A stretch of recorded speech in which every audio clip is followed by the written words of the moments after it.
inviting me to speak once again about the water taxi and the circulator.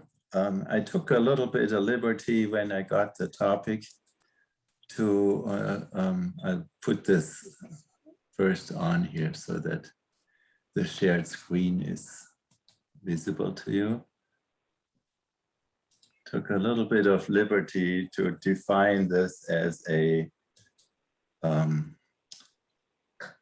strategic plan for the city DOT rather than just the mode itself. And doing that, I did that based on that there's a lot of movement at DOT. And of course, I do this from the outside. I know that the DOT is doing a comprehensive transportation strategic plan for the whole city. And that started already under the previous director. There is not much public on that. So whatever I'll be telling you is like looking from the outside in and not part of the process of their strategic planning. So the department has a nicely revamped website. On that website, it says this: the Transit Bureau is responsible for, the circulator, the harbor connector, the bike share and ride share programs for the scooters, and the Transit and Marine Services, the dock master's office. And then, of course, it also includes community liaisons, marketing, and all those kinds of things. So in my view, this DOT portfolio is really quite a nice representation of what now often is called mobility as a service. There are many definitions for that, but it means that usually the definition is that all kinds of fixed schedule or on-demand services are integrated on a single platform. Now, that's not entirely achieved yet, but that's what we're talking about.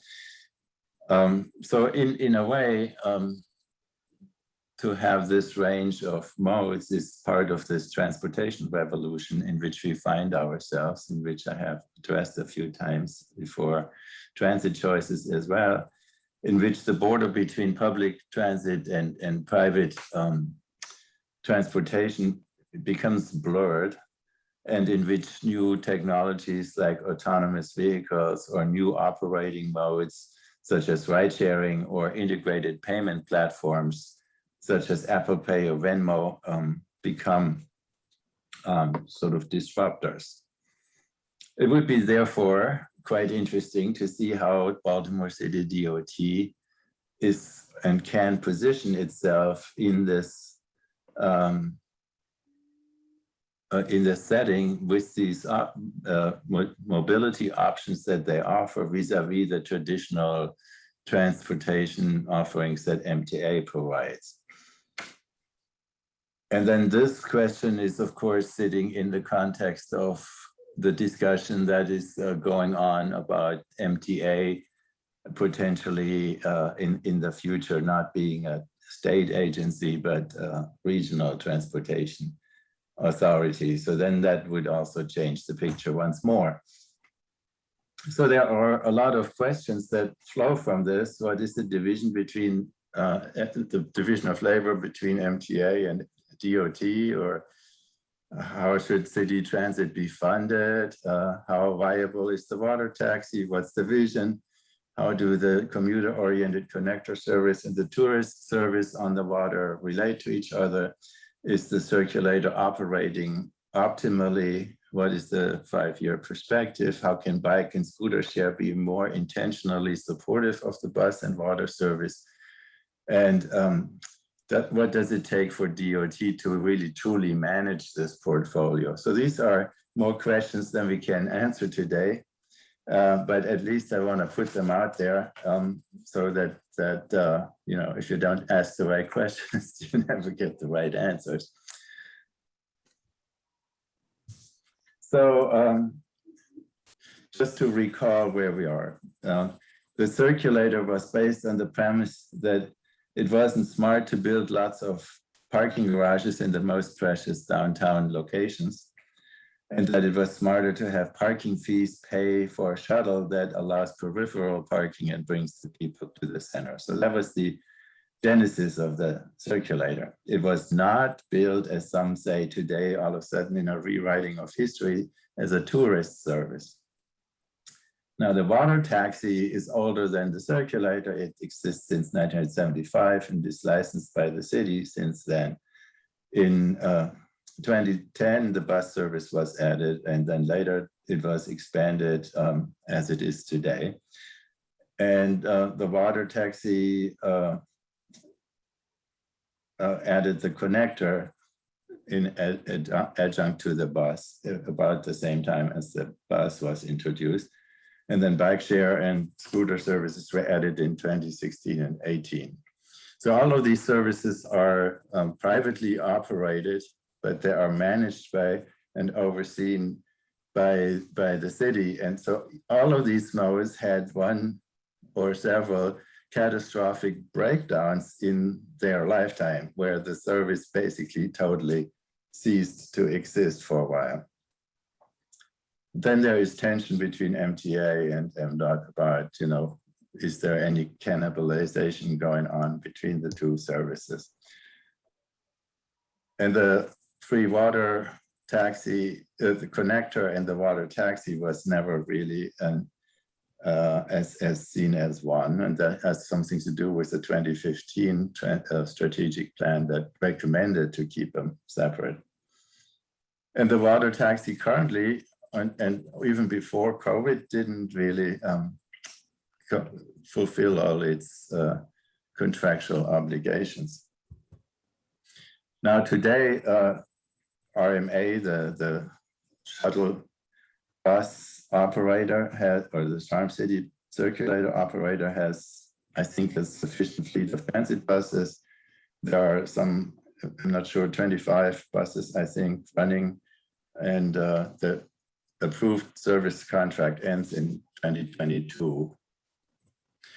Meanwhile, before COVID, the transportation in the transit in the US was doing just fine, as this slide shows. There were more riders and a lot of good things going on with transit overall. Just that was sort of the background. But then came COVID, and since then, things are completely different.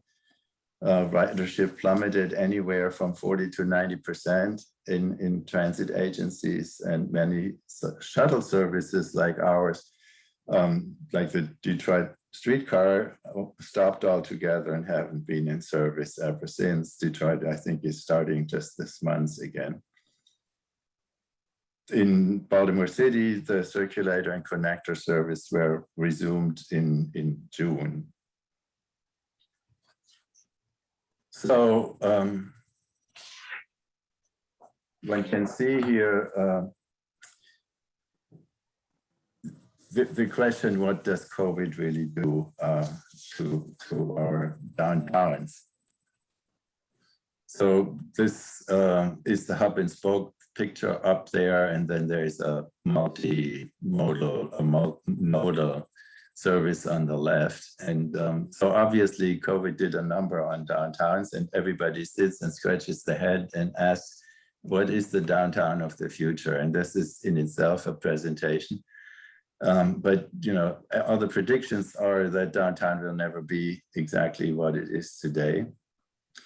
And lots of stores have shuttered, and we lose, in most predictions, they say something between 10 and 30% of all the office workers will stay away for good. So that, of course, has major implications on how you run transit.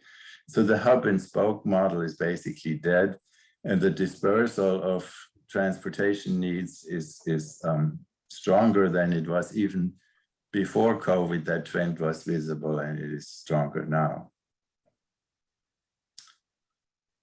So what does that mean for positioning our city-operated transit? I have some order problems here.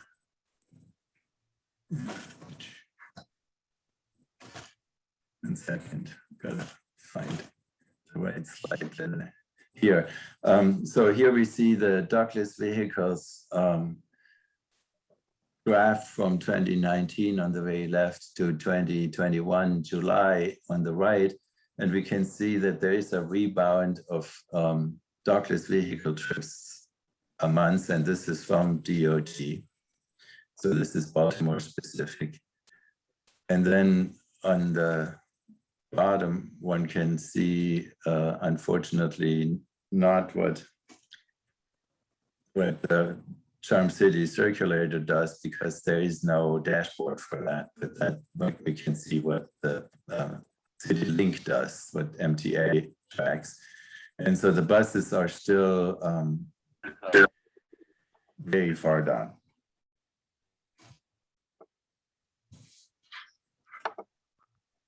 So where does this take us, and what does it mean for DOT transit?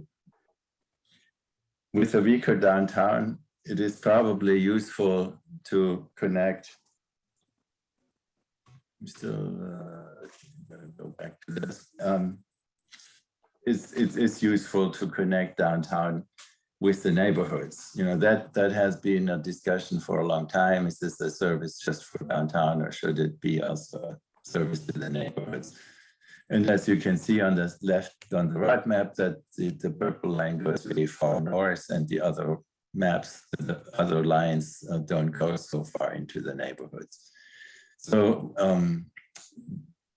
there is probably a useful conclusion from the weekend hub and spoke model, or from the weekend downtown, to say, at least we should go from downtown into all of the adjacent neighborhoods, north, east, west, and south. And then there is the new technologies. So with the oncoming of automated vehicles, it's of course very much a possibility that shuttle services, bus shuttle services, could run automated. And this is already happening in some cities. It's not some kind of far-fetched future. And so if you had an automated self-driving electric circulator, and it may not be completely supplanting the current service, but it could augment the current service, or it could supplant the current service in some parts. That is an option where DOT is probably a lot more flexible to introduce this than MTA, because it's not as much a union question. It's not as big an organization, and it doesn't have to comply with all the same regulations under the Federal Transit Administration as the MTA has to.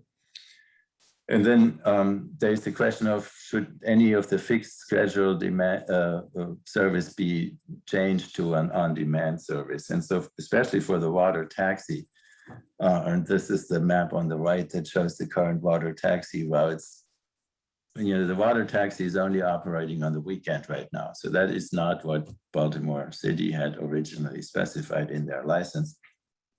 And that is because there is no demand, so they can't run the water taxi all day long if nobody takes it. And so is an on-demand service for the water taxi an option that should really be looked at in a strategic plan? Now, the personal mobility scooters and so forth, they are already, of course, on demand, and they develop all the time. You can see some cities have now sit-down scooters, and there could be cargo scooters or cargo bikes, you know, all of these things. So the city in a strategic plan has to be ahead and in front of all these things and see on how they all can connect. So the Baltimore services were shaky before COVID. And so it's really absolutely necessary in a strategic move forward to make them stronger and more resilient. And then also, of course, the mapping has to consider that Port Covington and Westport come in. And then, of course, the equity question has been asked ever more. So a strategic plan looking forward also has to address the legacy issues that were really sort of the skeletons in the closet. So one of them is how should city transit be, how should the circulator be funded? And who are the key stakeholders? So obviously currently the funds that come from the parking revenue are not sufficient to run the entire service. And so then there's always money out of the general fund, which many don't find satisfactory. And so my suggestion to this would be that the beneficiaries should really pay for the circulator. So the major stakeholders, not the users, still for fare free service, but that the museums, institutions, university, large developers that are along the way, whose value kind of gets increased by the circulator, should also contribute to the circulator through a surcharge or some other ways.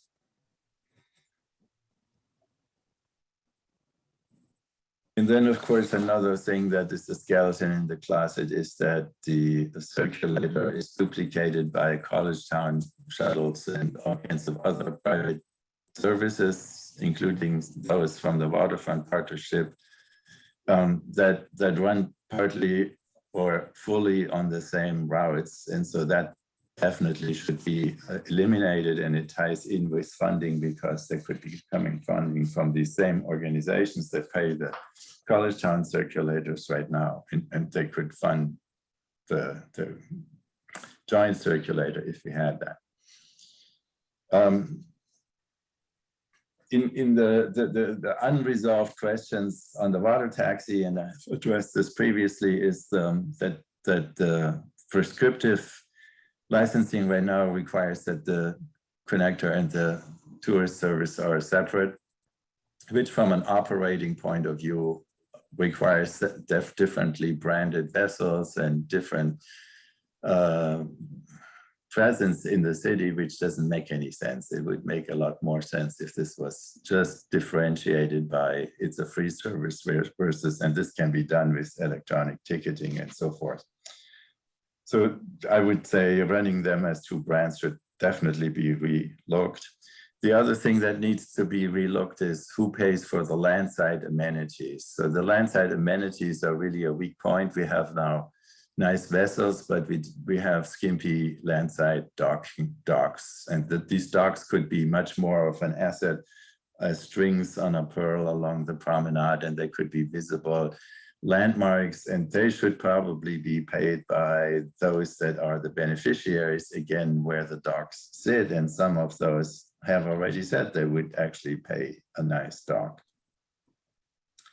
And then lastly, there's the question of how does the city procure the service? And so currently there are very specific both on the boats as well as on the buses, and say you have to run from here to there and from this hour to that hour and with that frequency and with that many buses. And when you do that, then of course you basically define the cost, and then you either don't have enough money or you have enough money, but so we don't have enough money. So the other way would be to procure the service and say, this is the amount of money we have, what can you do for me? Now, of course, if you do that and you ask them what the best service is they can provide for a given budget, then you don't have a lot of public input, but we didn't have a lot of public input as it is with the way how the routes are defined. An alternative to this is like the city of Alexandria. They operate a shuttle service called Dash, and they just finished a fairly extensive public input process, and they run a totally changed routing system starting this year, and it's also free now. And they've asked people, and without going through all the details, the main finding they found that the public cared about most was equity, that the disenfranchised communities and vulnerable communities are served, but also that the thing is frequent, much more so than it sits in front of everybody's front door. So they preferred rather to walk a little longer to get to a stop, and then the bus comes frequently, than not walking far and then the bus comes very seldom. And so that high frequency is really a key point. Our current circulator has a few cool things like this real presence of where the bus is on the map. You can pull this up on your iPhone. And but it is not very reliable right now. It's not always coming at these headways that are anticipated or that are prescribed. And so again, here is an automated shuttle that could be an alternative. And lastly, looking at the maps. So, I mean, I was just more or less propagating that there would be a bottom-up process of involving stakeholders and communities and how this thing should be run in a strategic plan. But I will still make a few suggestions. For example, the map on the top shows expansion of the commuter service into the middle branch. And if you do that, then you have different boats. You can't do that with these pontoon boats. They are not seaworthy to go around Fort McHenry. Then, the integration between the circulator and the boats could be stronger. So for example, the banner route, if we can afford it in the future, shouldn't run exactly on the same route as the MTA bus. It could go down Hull Street and really meet the boat at Locust Point, at the end of Hull Street, and pick up the workers of Under Armour in the process, and pick up people that live in Locust Point before it goes back onto Key Highway. So there are certainly opportunities to integrate this more, and where the bus can't go straight to the boats and the docks, then the scooters and the bikes and those other mobility options should be utilized. So there should be facilities, and there should be arrangements with the providers that these vehicles are available to connect between circulator stop and the docks. And then the circulator routes themselves, and I need to finish up, but so the most tortuous route is the green route, and so that should be simpler. So if the circulator differentiates itself from the MTA, that the MTA has a more regional service and the circulator is sort of hyper local, then there should be straight east-west connections and north-south connections. Maybe there is the Broadway line is another second north-south connection.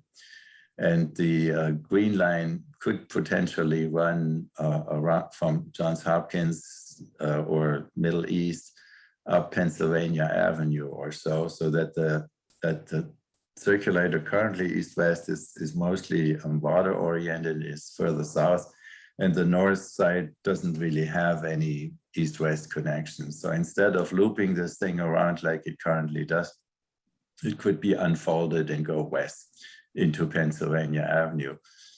And we need to pay attention that at the ends where the circulator routes begin and end, that they connect to major hubs like, for example, subway stations in that case.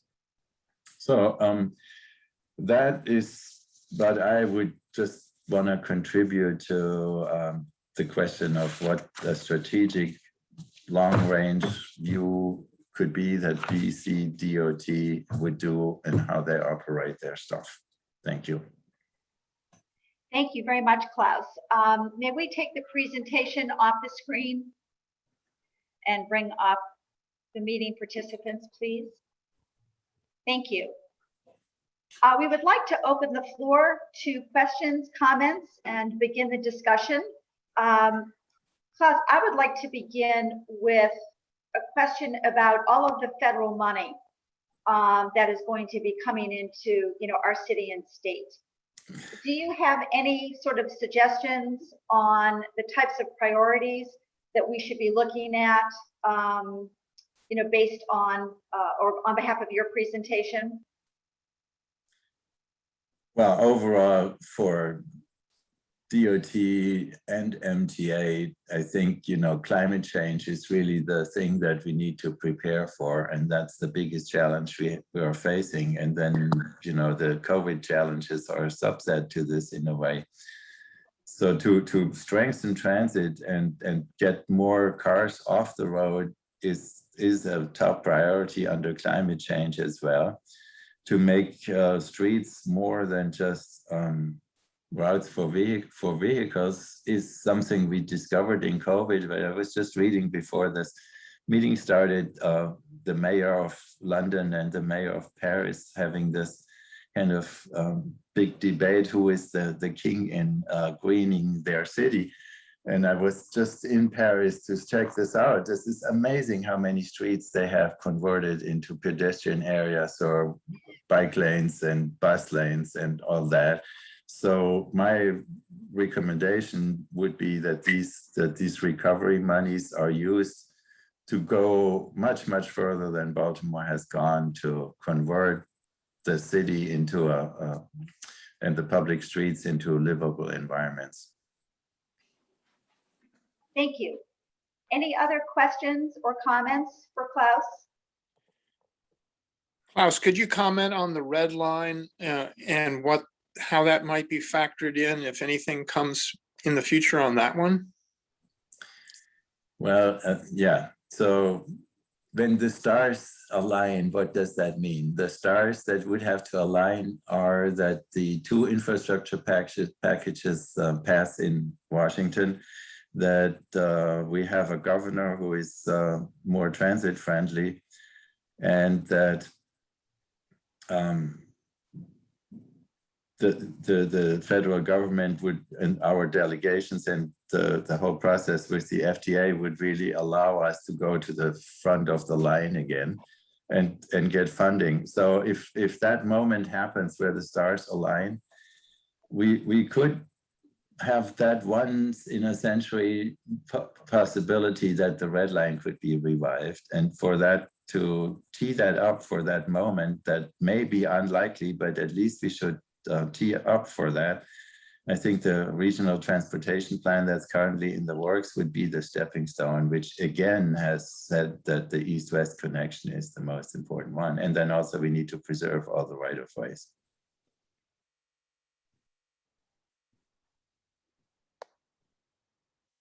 Do we have another question or comment for Klaus?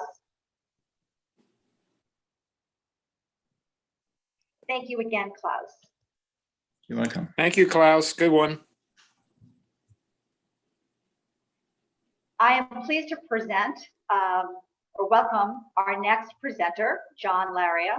John is a managing partner with Ballard, Spahr LLP. He is also the Mayor's Bicycle Advisory Commission Chair. And John will be talking with us today about report and action plan from the Mayor's Bicycle Advocacy Commission. Welcome, John. Thanks. Let me see what I can do about sharing my screen here. Hold on. Can people see that? Not yet. Really? Hold on one more second. Bear with me. Sure. Ah.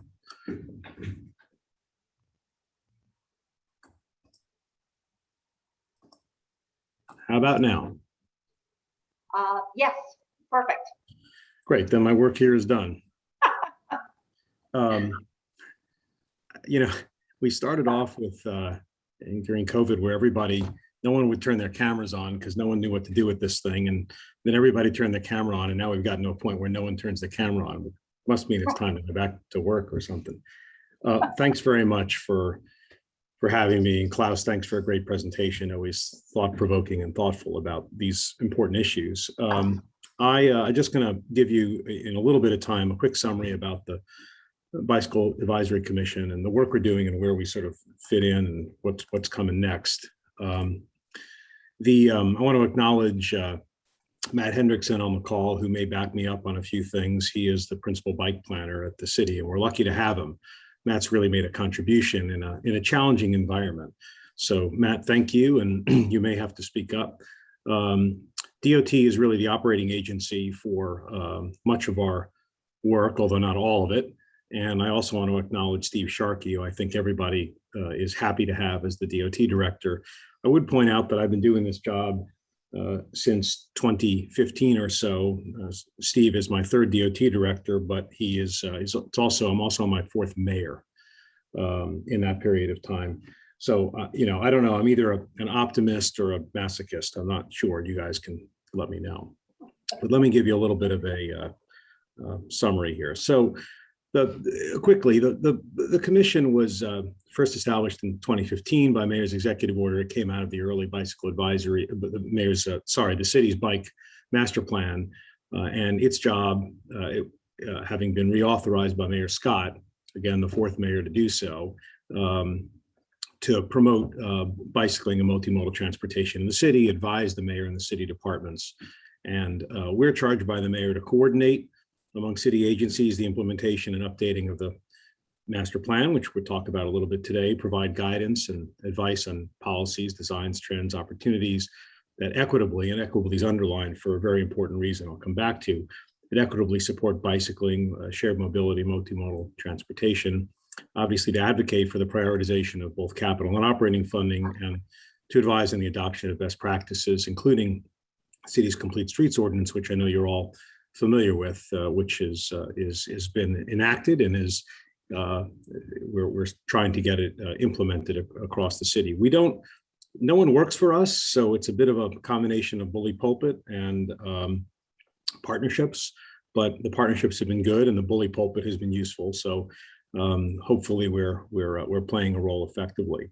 The commission, I'm not going to read this list obviously, but is a dozen members representing these various communities. And what's noteworthy about this is that as the commission has been reauthorized by mayors and we've sort of had a chance to think about what we're doing, the membership has been expanded to include critical stakeholders who weren't there at the beginning, especially the community members specifically. I mean, obviously other people here are quote community members, business community, bicycling community, but this meant community, people from the community, from the neighborhoods, who have questions, concerns, and in many cases, tremendous enthusiasm for having a viable bicycling and multimodal program in the city. And that has been an enormous improvement by having those people on the commission and there every month to represent various community views. We also added Rec and Parks because, as I'll note in a minute, Rec and Parks,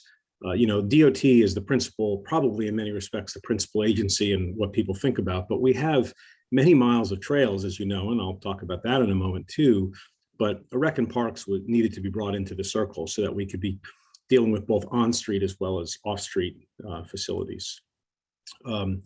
What I'm going to show you next is just sort of a sample, if you will, of typical, I've called them, slides from reports from the meeting, not because, just to give you a sense of what we're doing. And the cadence typically is to have the relevant agencies report on the things that they're doing because different agencies have different leads.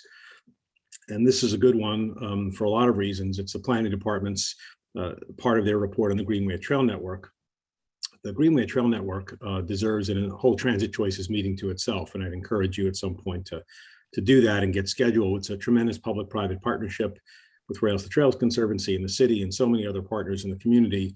We can talk about that if you like. I think many people on the call are familiar with it and are interested in it, but it's a real opportunity to have a nation-leading 35-mile trail loop around the city with various segments, most of which are already owned or under control and several of which we're working on. DOT has launched, with Matt's leadership, a series of meetings, and there's a website for this purpose, which is baltimorebikeways.com. You can jot that down or we'll make sure you get it. It also includes other things on that site, but it's the portal, if you will, to the work that's being done on the Greenway Trail, which, as I said, deserves plenty of time on its own, but just to mention it now today. Rec and Parks, again, bringing Rec and Parks to the table has been critical. This is just an example. They're doing all sorts of summer outdoor programming, such as the things that are listed there. And they, with a very thin staff, they do all sorts of great outdoor programming, which obviously are not all around bikes, but it does include includes bicycles as well, various programs. I'll also mention under the Rec and Parks banner, the pump track, which some of you had a chance to see, which I think this is still current, is going to be installed at Bochick Rec Center.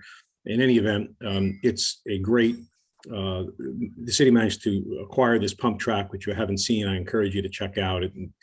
Kids riding this pre-assembled pump track, great recreation opportunity in the neighborhoods. I do want to focus for a quick sec on the trail maintenance issue. People know the Gwynns Falls Trail in particular has been in horrific shape. And we've now gotten Rec and Parks with the director's leadership there to focus on getting the Gwynns Falls Trail back into shape. Also, credit goes to the Gwynns Falls Trail advocacy groups who are over there. The construction of the Edmondson Avenue Bridge, which people probably know about, reconstruction of that bridge meant that a big piece of that trail was cut in half, cut off from itself, and with disuse and inattention, it was tremendously overgrown. And a couple of weeks ago, we actually got a good crew out there in anticipation of that bridge reopening in the completion of that bridge in 2020, November 2021. We expect that trail will reopen, and we wanted to get it into some shape. I used to say that we spent $23 million or something on these trails over the course of time. And the quiz question was, how much is the maintenance budget? The answer, just to get to the chase, is zero, which is not really acceptable. And I think the Rec and Parks Department realizes how important that is and is now hiring, and this is a big deal, 2 full-time trail managers to focus on the trails. The fellow who is responsible at the highest level for the trail below the director came from Prince George's County in January. His name is Ed Wheeling, and he was in charge of the trails in Prince George's County. So he gets trails and he knows how important they are as both recreational and transportation links. So I think we're going to see tremendous improvements there. We're working towards that. This is just a picture of one of these messy little issues related to construction down there along Russell Street and the impact on the trail, and trying to figure out a detour, which we spent some time on at a prior meeting. I have my frustrations with the efforts in bicycle advocacy and progress in the city. One of my things I'm not frustrated about is the progress we've made on dockless vehicles. It's been a long path, as you'll remember. We had those big clunky bikes and the big clunky docks, and nothing worked. And of course, the technology has completely overwhelmed or superseded all of that. And now we have dockless scooters, dockless bikes all around the city. I'll give a shout out to Meg Young, who is the coordinator, director of that program, for building what I think arguably is the best program in the country.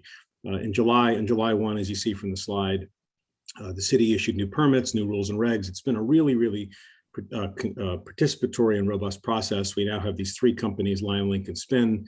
And the scooters continue to improve. You see some of them have seats now. There are all sorts of, they're more stable.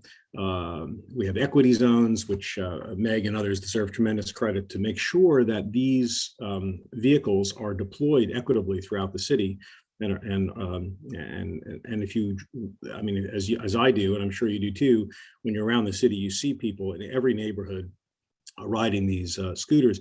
The one problem, of course, is that there are people who are probably scooter averse, and a subset of them should be scooter averse, whether they are or not, because it does take a little bit of balance and so on. And one of the things, as Meg knows, that I've been pounding on everybody about is getting more e-bikes. And you'll see that there are some e-bikes in the city, not enough, but we are, through the permit process, trying to incentivize because the companies like to put their scooters out. They're cheap. And what we've said is, if you put more bikes out, you'll get more scooters. A little bit of negotiation skill there, and I hope that's gonna help. But clearly, the city needs e-bikes as well as e-scooters, because there are plenty of people who will ride bikes who just are not prepared to ride scooters. This is an interesting. We look at these trips, this information all the time, monthly from Meg. This is just a graph showing trips. Again, I encourage you, if you haven't had it, to have an entire presentation on the issue of the dockless program. There's so much here, and it really has been successful. As you can see, the dark line in the middle, which is the 2021 line, is climbing dramatically, and will continue to climb now that people are starting to use the scooters, to use the bikes, and the fact that the new permits are out and the companies are willing to invest. There's a dockless vehicle committee that meets every month for a much deeper dive. That meeting is public. And if you want to participate, you should contact Meg Young at DOT, and I'm sure she'd be happy, or contact me if you can't locate Meg. Anyway, I want to move along here. DOT, this is just a snippet, if you will. DOT typically reports on many, many projects that it's working on, some of which are studies, some of which are implementation. I would call attention at the bottom to the Rapid Enhancement Plan. This is about trying to install small projects that connect things, where we've identified things that need to, where you really have gaps, and where you have investment and you have things that exist, but you may have gaps, and quick hits, if you will. And Matt may want to talk about that at the end. This slide is in a different format because it comes from a consulting team that the city hired to help prioritize the myriad opportunities and for additional facilities. This was funded with CIP capital funds, and that story is, for 30 seconds, is instructive because those funds were obtained from the Planning Commission, or from the city via the Planning Commission several years ago, when the request for funds for construction was denied. And the reason it was denied is because the city hadn't spent prior year's capital funds. So all these funds were accumulating, and of course they're precious. And people said, why should we give you more money when you haven't used the money we gave you, which is a pretty compelling point. So what the city was willing to do ultimately was to give DOT some more money to help organize via this consulting project. And again, Matt can comment a little bit on where that stands, but I will tell you that there is incredible mounting pressure on this consulting team and on DOT and on Matt and his colleagues to turn a lot of planning into the construction of facilities, which is a topic that I'll address in a moment. This is just another slide from that presentation of the kind of work that that this consulting team has been doing. The mayor's office is a critical partner, obviously, since the mayor created the commission. Terrence Jennings from the mayor's office, who may be on this call, is vice chair of the commission. Mayor's office, of course, in Baltimore, is a very powerful convener and has been very helpful in getting some things moving. This slide in particular just notes the commission's annual awards. We have a nomination and award process to encourage and acknowledge efforts by these different categories of people, and those nominations remain open. And once again, in this group in particular, I would encourage you to take a look at we'll send you the link to take a look at the award site and think about making what is a very simple thing to nominate folks. Tremendous, one real sea change, I think, in the last several years, and particularly in the Scott administration, has been the engagement of the focus on community and community events. In many respects, the commission started basically providing feedback and advice to departments, and now it's a more robust public forum for a community discussion of bicycling and related issues. And so a significant addition to the meetings and to our work has been the collection of the community calendar. There are all sorts of events going on, and a shout out here to Baltimore. I don't know if Baltimore is represented here today, but Baltimore agreed on its website to host sort of a one-stop calendar so that we don't have to keep, there's so many different things going on, so many different Facebook groups and public and private and nonprofit community events. So there's this little process here by which you can submit an event. It's down there at the bottom, and we'll share that with you. And I encourage you, if even if you don't want to submit an event, to visit the site and to use it as a resource in case you're looking for something to do on a particular day or a particular weekend. So on to the Bike Master Plan. In 2015, the Planning Commission adopted the first Bike Master Plan. If you've seen this thing, it is enormous. It's big. It's a big piece of paper. It's a lot of pieces of paper all put together. It was aspirational. It was comprehensive, but frankly, it wasn't very practical.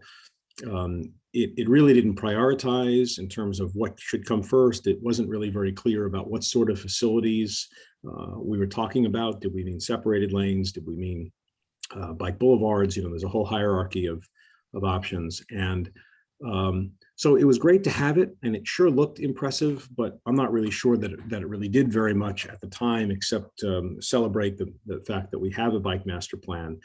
But it really needed some focusing. And 2 years later, in 2017, the commission asked for, and we prepared a separated bike lane network plan. And as you see, this was a more detailed network plan identifying main corridors. I think we said at the time that if we built this entire plan, it would connect 85% of the city's neighborhoods on low stress routes. And it seemed to be at a reasonable cost. And so you ask, how has that gone? And the answer is not so great.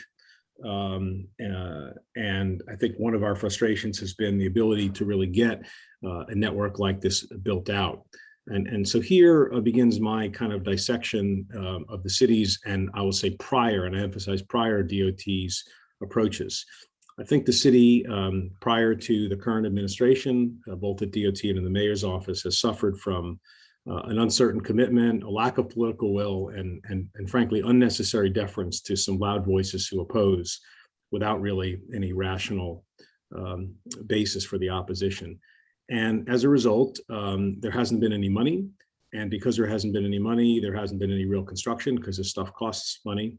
And when money has been allocated, the political and other considerations and the lack of commitment and political will and so on have caused money not to be spent. So it kind of, the process just kind of backs up on itself. And I think that is the conundrum that the current DOT leadership and the administration and the commission are faced with, which is how to untangle all of that, to break the log jams, to start spending money, creating corridors, creating facilities, overcoming opposition, again, in a respectful but firm way. And that's the challenge that I think we all face right now. In 2019, because we were continuing down this path, we did actually also try and focus on some specific projects, some of which have actually been addressed. But as you see there, particularly the middle bullet, the lane mile construction is woefully behind what was proposed in the 2015 plan. And while I personally think that number was probably overly aggressive and maybe unreachable, there's by no standard are we constructing as much as we need to construct in order to build out a reasonable network. But while I am obviously frustrated and impatient, I'm also really optimistic, because I do think that you have in Mayor Scott a mayor who is much more appreciative of the importance of bicycling and multimodal transportation, as transportation, as a necessity and not just an activity. We have an outstanding DOT director who has a lot of work to do with that agency, a lot of roles to fill, a lot of empty spots, a lot of senior management who needs to be hired. And we have quality people like Matt Hendrickson and his many colleagues. Now, obviously, everybody's patience only will last so long. We're in a patient and optimistic, but period where we have said, look, we're trying to get behind you, and we know you've got a lot of things to get in order, but we've got to start building some stuff. And when we go back to the Planning Commission, I think later this year, I'm sure we're going to hear that from them. This culminates and to some extent is based around the fact that the 2015 master plan called for a 6-year update. And here we are in 2021, 6 years later, and we have a process by which we'll be reviewing the 2015 master plan goal and objectives, obviously determine if goals are missing, propose additional goals, determine if objectives are completed, and some are, or outdated, and recommend objectives to be considered for addition. Also discussing the way the system works, who's responsible for what are the partnerships, and so on. So we're going to be looking at questions, and I should say we've begun this process at the commission in a very organized way, and these are the kinds of questions we're asking. Who should be responsible? Obviously, it's critically important. And are there major themes missing? And my hint to you is, and you'd be maybe surprised, maybe not, to hear this, but there's really no discussion in the 2015 plan about matters of equity, matters of community engagement. It was really a transportation planning document that said we should build these things here to connect these activities with these activities, and it was more map-based.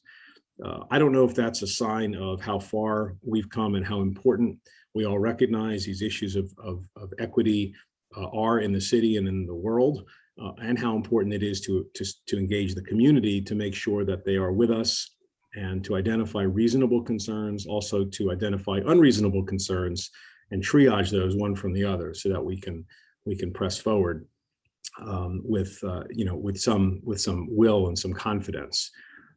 So I'm sure that the updating of the plan will include a much more significant commitment to issues of equity and involving the community and doing the best we can to address those absolutely critical issues. We'll also be looking, of course, at the Complete Streets legislation, which did not exist in 2015, which provides all sorts of requirements. Many of the things that we need to do and the ways in which we need to do it have to meet the requirements of the City Complete Streets legislation. And then, of course, are there what might be obsolete? So part of this, obviously, with a group like this, is how do you get more involved? I think we've sort of landed on the idea that the commission, because it has some broad representation, would be a good place for this to happen, a good place for this discussion to happen. The commission meets monthly, last Wednesday of every month from 4 to 6 p.m. And you would be most welcome to participate in that. If you want to participate, if you want to have input, and for some reason you can't participate in that way, you should by all means let me or Matt Hendrickson know, and we'll make sure that there's a way for you to have input as we're developing the updated master plan. But the challenge, of course, here is to turn, as is always the case, to turn planning and now extremely good intentions into concrete action. And that is still going to take some work as the director works to get the department back on a solid footing, and as we figure out how to get the funds and the political will to make this stuff happen. So I think that's, I'll end there. I will, if it's okay, and I'm going to end this slideshow somehow. Let's see. Here we are. Did I do that? Yes. Yeah. So I mean, I know time is short, but I will just ask, since Matt Hendrickson is on the call, if he has anything in particular he wants to add or correct. Matt, once again, we're really fortunate to have you and your colleagues. I know that we're all pushing a boulder up a hill, but I'm glad to be pushing it with you and others. So let me ask you if you have anything you want to add. Thanks, John. Actually, I have a pleasant surprise for you. You talked about, expanding the network, and really our emphasis, knowing the constraints that we have in the long term, have focused in on these rapid enhancement plans and projects that are intuitive, small gaps within the system that we could do quickly to make progress on those needed lane miles, as well as the needed gaps within the system. And this week, I know we've spoken briefly a couple times this week, but I haven't had the opportunity to share the good news that we received a Bikeways grant for $325,000 to fund those needed rapid enhancement plan projects. So we're doing our best. And again, it's a collaborative effort, and appreciate the support and the kind words. So looking forward to continued good work, and looking forward to taking the master plan update throughout the city. Our plan is really to kind of evaluate our existing facilities, our planned facilities, and then hear from you to make sure that we can, again, be able to realize that vision. Thanks, Matt, and congratulations on the grant. That is terrific news. We're trying. I'll just say, we're trying, and we've all been advocates for a long time. We all know how complicated these things can be, the combination of the money and the politics and the consensus building. I mean, I think what we're trying to do here, and I think we're positioned to do it, is to start to develop some positive momentum and sort of what I call an upward spiral. You got to build on yourself. And like I said, we can't ever find ourselves in a position again where the planning commission or someone says, well, we can't give any more money. You haven't spent the money we already gave you, which is like totally reasonable, right? We're all taxpayers too. So we just don't ever want to be in those situations. We've got to clear the backlog, we've got to spend the money. I think that there'll be opportunities to get additional funding, but we have to prove our credibility and our competence to get these things done. And I really do think we're getting there, but nothing ever goes as quickly as you want it to go, unfortunately. So anyway, Robin, back to you. If people have questions, I'd be happy to try, or Matt, we can certainly try and answer them. Sure. Do we have a question or comment for John and or Matthew?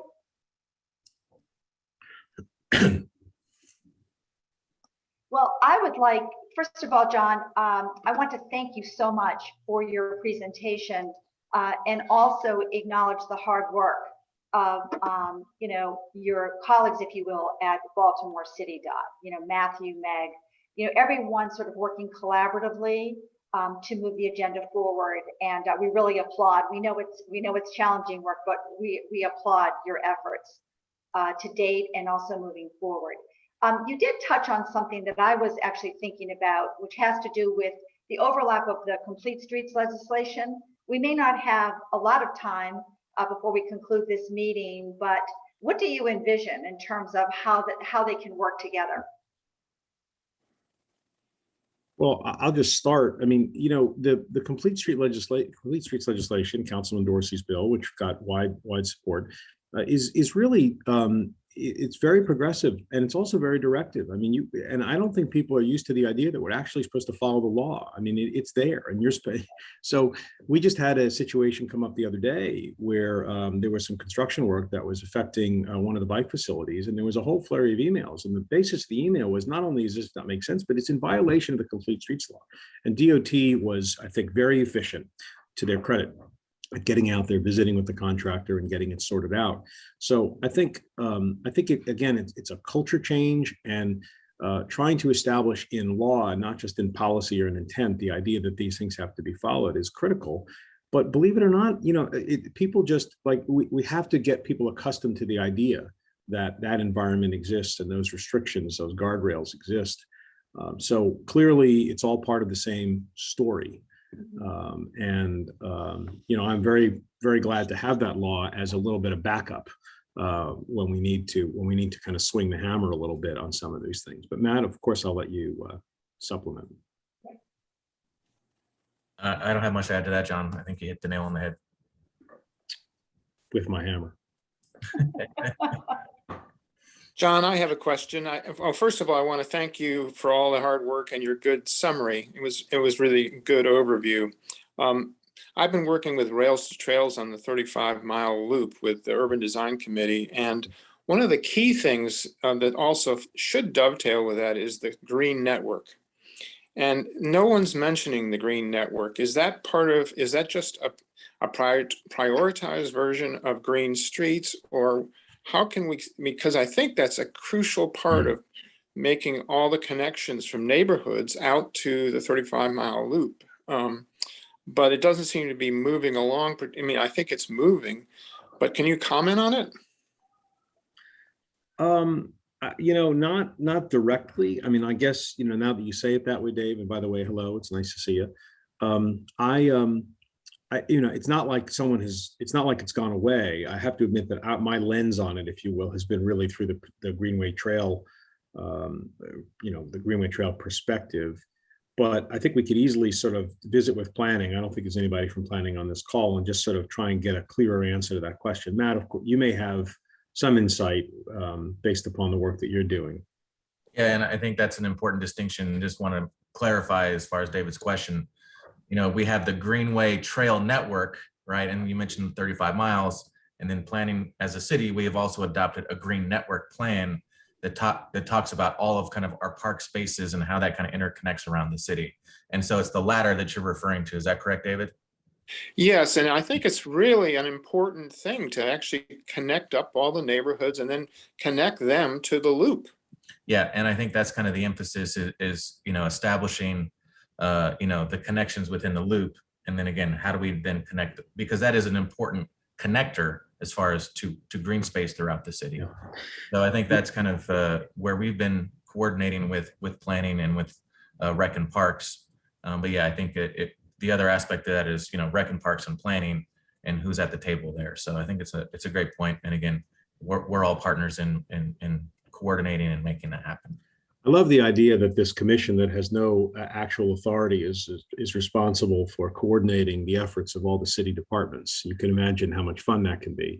You know, the lack of coordination is sometimes extraordinary, as I think most of us who interact with the city know. And it's not because there are not good people trying to do good things. It's just because sometimes the coordination just isn't there. So we've been, but Dave, I think Matt and I will check with our colleagues at planning and just sort of respond to Robin or however you order you directly, just to kind of clarify the current state of the Green Network plan. I will say that, I mean, you know, it was really the prior plan, and this is not to say in any way that the commitments changed, but I think it was identified very closely with the prior planning director.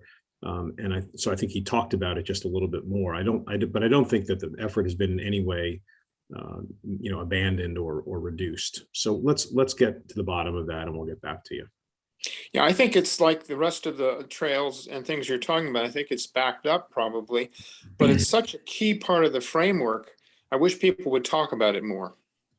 Indeed. Well, just on this topic of, you know, the silos, which we seem to never be able to overcome, but I would really recommend to also put the big umbrella and goal out there of climate change and decarbonization of transportation and the city, you know, a carbon zero future. And that's all in the sustainability plan. It's all outlined. The targets are all established, but we need to work in every department towards these goals. And so the green areas are part of that, as well as getting people to move through the city in different manner than with a 4-ton carbon spewing SUV. So that if we put decarbonization, our environmental climate goals in the driver's seat, so to speak, of all of that, I think it would help to get the cross-pollination between all the departments going.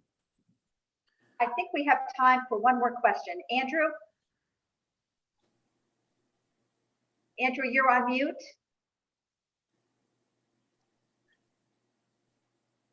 Andrew, did you have a question? I didn't have a question. Oh, I'm sorry. I thought you had, there was a hand up. Sorry about that. Oh, sorry. Well, this concludes our meeting for this month.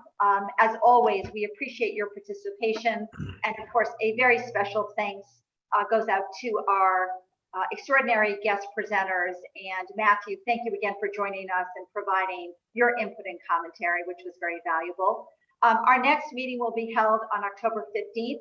There will be more details to follow. So thank you for sharing part of your morning with us. We wish you all continued success, a wonderful day, and we'll talk soon. Bye-bye. Thank you all.